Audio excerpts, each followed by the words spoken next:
Classifying government. No two governments are like one another. Governments can be classified by two features. Political scientists have come up with many different bases to classify governments.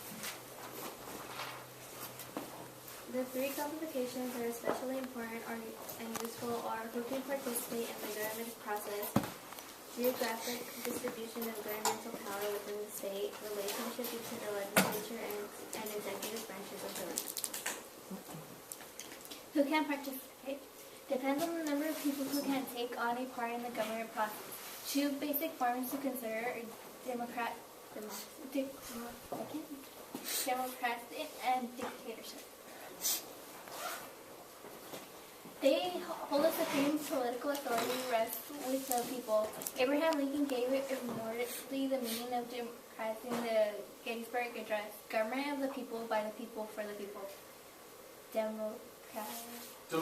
Democracy can either direct or indirect inform. They exercise direct democracy by getting together and making decisions in mass meetings. Does that happen today? And that's what we are, right? It's in the, Direct democracy. well, it's not really common because it would need all the people to get together. But an example was the England town meeting.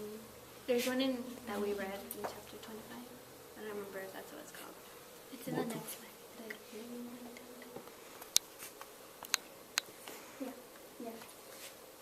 It is also called a pure democracy. It being the direct democracy? Yeah. It exists where the will of people is translated into public policy directly by the people themselves in mass meetings. Direct democracy doesn't exist in the national level anywhere in the world today. In New England, in Chapter 5, they have a lynch in a few of the smaller Swiss cantons are great examples of a direct democracy in action. So if I were to walk into this place where there's a direct democracy, how would I see this? I mean, because everyone always says, oh, the U.S. is a democracy. But, I mean, if I were, and you're telling me we're not a direct democracy. No. So what would I see if I were to go into this pure democracy that you talked about, this direct democracy? Could you paint a picture for us?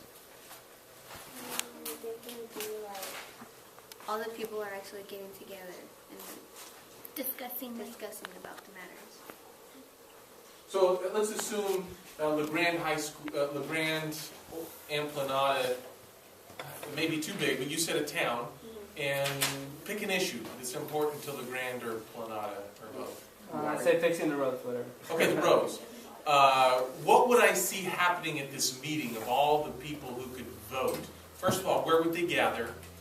How would the whole thing be organized? How would business get done? They would all have to meet in a place in the town where they could all get together. Name that place.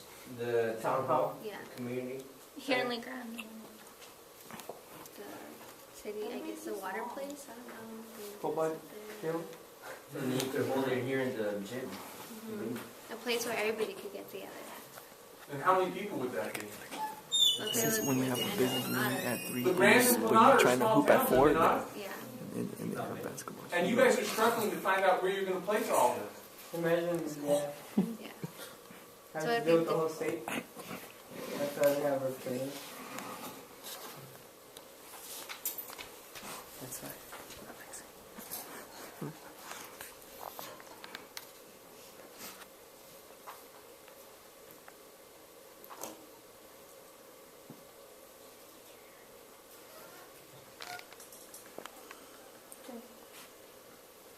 The United States has its own known as the representative democracy. We elect the representatives that are going to govern for us. Some people in the United States insist to be called republic rather than democracy. They hold that a republic to serve in power is held by the eligible to representatives choose by and held responsible to those citizens. Democracy can be defined as direct democracy.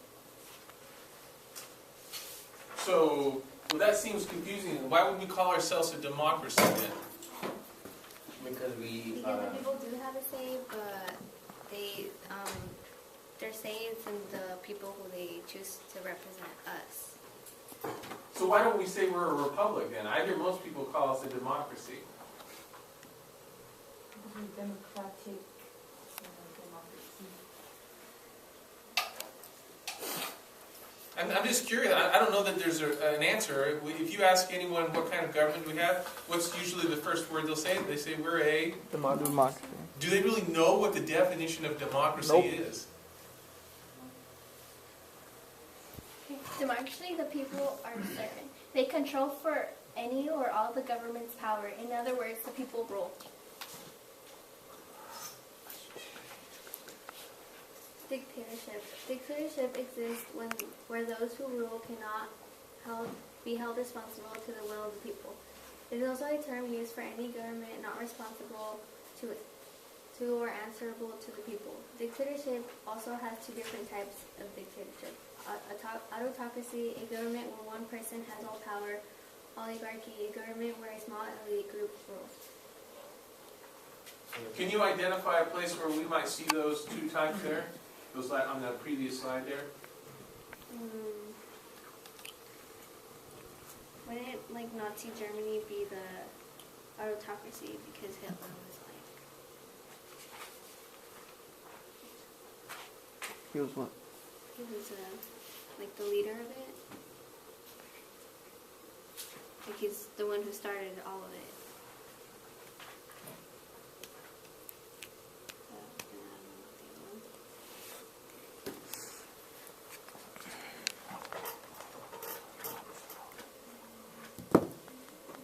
The leading dictatorship examples are in modern era: Fascist Italy, 1922 to 1943; Nazi Germany, 1993 to 1945; Soviet Union, 1917 to late 1980s. Only one still exists, which is the People's Republic of China, when dictatorships are all common today. Most present-day dictatorships are nearly absolute control today, and a single person by a small group. Dictatorships often present the outward appearance of control by the people. People vote in popular elections, but the vote is closely controlled. Bullets usually contain the candidates but one political party. Dictatorship regains all militaristic.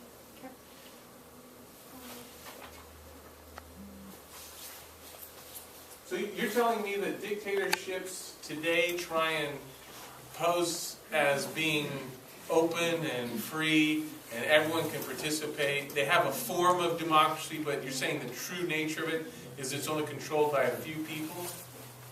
So why do they put on this show then that you're talking about? It's like you think you have a free will, but someone's already making it for you.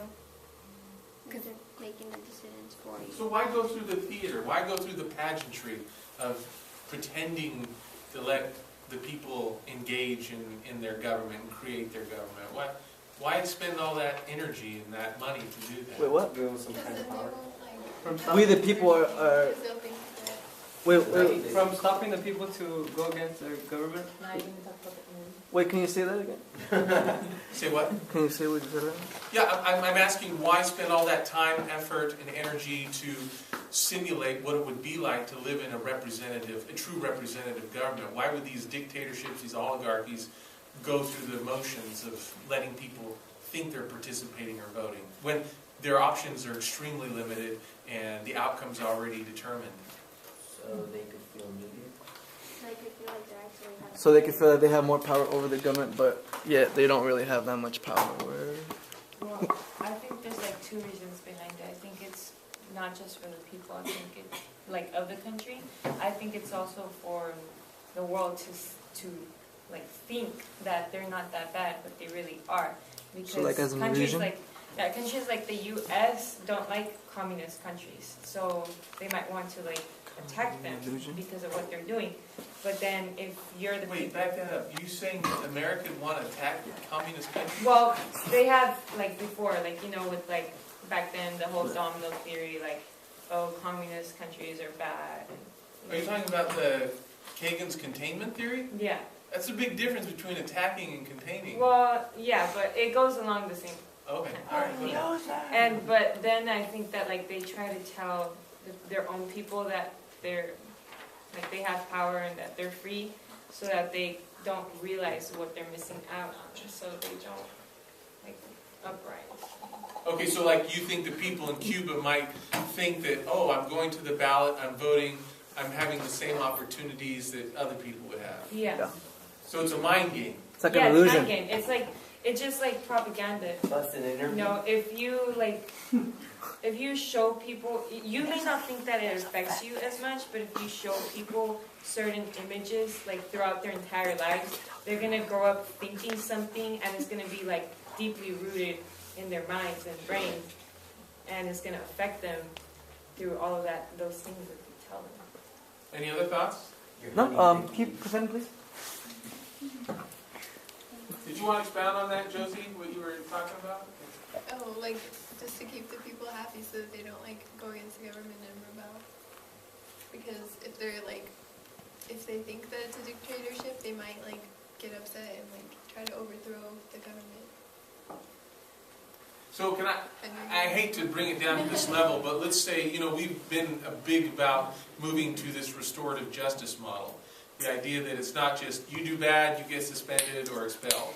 But the idea now is that you have To work it peers out. who listen to your things, to your concerns or to your discipline, and you get a chance to voice it, and you help control your own destiny. And the idea there is that gets more buy-in from you guys, and you're less likely, theoretically, to what? To do the thing. Do it again. Yeah. So maybe there is something to this propaganda. They gain power by force usage. The military holds a lot of the major posts in the government. After crushing all effects of opposition at home, they regionalized may turn to foreign aggression to enhance the country's military power and Prestige. Now, the word it's R-E-G-I-M-E-S, that's a regime. That is usually used in the context of a totalitarian type of government, a regime. So if you hear a government called a regime, that's not a flattering word. That's the idea that this is an oppressive and totalitarian institution. Geographical distribution of power. In every system of government, the power to govern is located in one or more places geographically. Three basic forms of government exist: unitary, federal, and confederate. A unitary government can also be described as a centralized government. In a unitary government, all the powers held by a government belong to a central agency. The national or central agency creates local units of government for its own convenience. However, those local governments only have the power that the central government chooses to give them. Most governments around the world are unitary, and Great Britain is a good illustration of this. Parliament is a single central organization that holds all of the power. The only purpose of local governments is to relieve Parliament of any burdens that would be inconvenient to perform. If Parliament wanted to, it could get rid of local governments if they chose to, but it is very unlikely that it would do so. Did you think so? So is the United States a unitary government? No.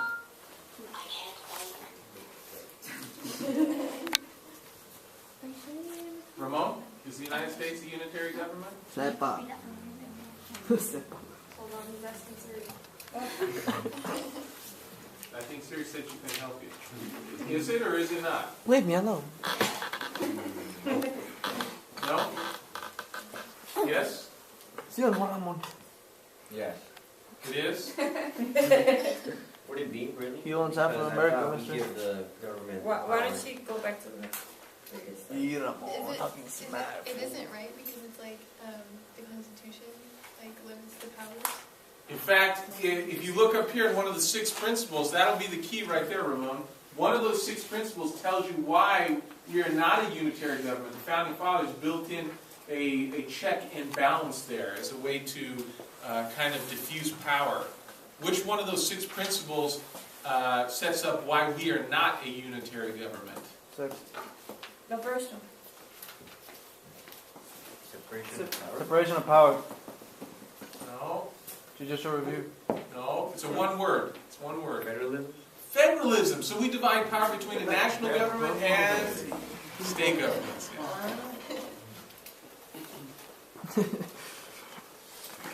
Yeah. You Unitary government, however, should not be confused with that or dictatorship government because in the unitary government, all the powers held by the government are concentrated in central government. British government can be seen as both unitary and democratic because the power of the government are limited as well.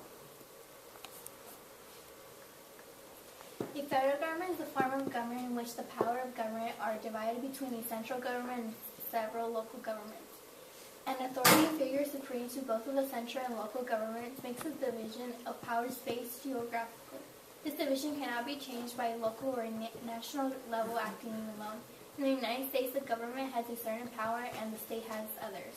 How the power are to be divided is set out in the Constitution of the United States. The Constitution is above both levels of government and cannot be changed unless the people acting through the national government and the state agree to it. The phrase "the federal government" refers to the national government headquartered in Washington, D.C. We have to keep in mind, however, that even though the government as a whole is a federal, every individual state in this country is unitary of not federal. But that's a fancy way of saying that, yes, the national government is recognized in the Constitution, the state governments are recognized, but there is no constitutional recognition of counties or cities. So the states could, at their whim, eliminate all the counties and cities within their boundaries, and there'd be no recourse constitutionally. Now, they would never do that because it'd be a logistical nightmare to manage the whole state without the counties and cities, but there is no constitutional protection afforded to those lower units. A confederation is an alliance of independent states. The confederate government only has the power to handle matters that the states have assigned to it. Typically, confederate governments' powers are limited to such things like defense and foreign affairs. They usually do not have the power to make laws that apply directly to the individuals unless further action by the member states is taken. Now, you remember from history, U.S. history, in the Civil War, this was one of the very reasons why the southern states broke away from the Union, is they said what? They said the national government should not have that much power, and the states should wield a lot more of that power. That's why they went from a federal government to well, they were known as the what states of America? The southern states? They were known as the... United States. No. Confederate. Confederate. The Confederate. Right. The confederate structure of government allows the several states to cooperate in matters of common concern but still keep their individual identities. Confederate governments have been rare in the modern world.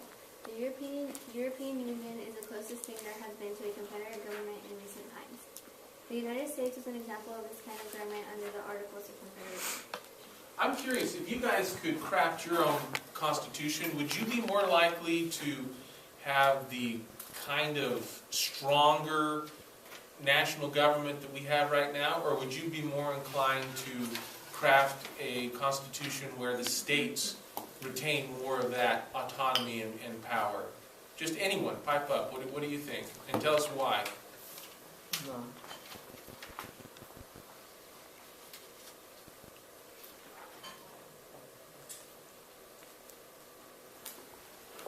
This is a higher level question. Maybe that's why it's so quiet. I'm asking you to synthesize here, to take what you know and generate your own idea and justify it. I feel like there's a perfect balance. Look at the camera there. You know. I feel like there's a perfect balance because there's a reason that the states have certain powers and the national government has certain powers.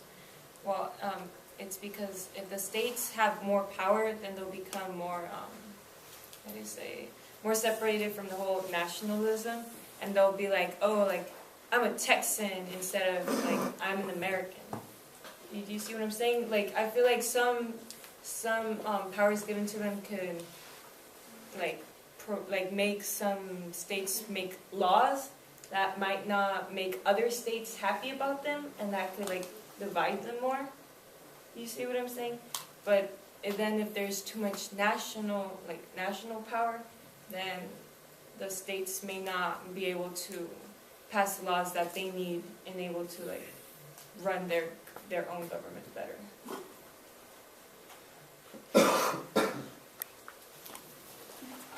Political scientists classify governments in two forms, either presidential or parliamentary. Governments are classified based on the relationship between their executive and legislative branch. A presidential government is when there is a separation of power between the executive and the legislative branch of government. Both branches of government are independent but equal. The president is chosen independently of the legislative and has certain powers that are not subject to direct control of the legislative branch. The details on the separation of powers are almost always written or explained in the line of Constitution. Each branch is given several powers that can be used to block the actions of another branch. The United States is a prime example of presidential government because it was the United States who invented it. Other systems of presidential government can mostly be found in the Western Hemisphere. So bottom line, you're saying with the presidential form of democracy that one group has legislative power and the other group has executive power. And they don't want either one taking over the other. Why did the Founding Fathers do that? What were they afraid of? One branch can be stronger than the other. Oh, a branch overpowering another branch? I mean, another, yeah. Why not just put the executive and the legislative in the same body, in the same government body? Because they want to be able to work together. Checks and balances. Very good, Joey. Does anything else? In parliamentary government, the executive is made up of the prime minister or premier and the officials cabinet. The prime minister and the cabinet are members of the legislative branch.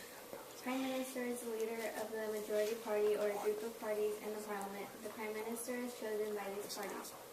If the prime minister has the approval of parliament, he can then choose the members of the cabinet from among the members of parliament. The executive is chosen by the legislature, so it's subject to the legislature's direct control. So were you going to give some examples of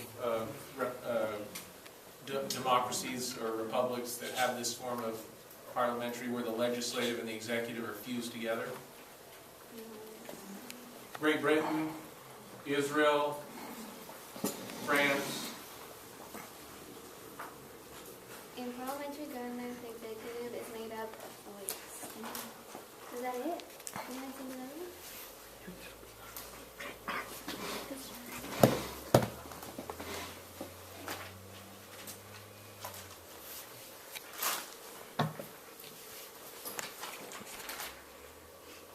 Do we have that one?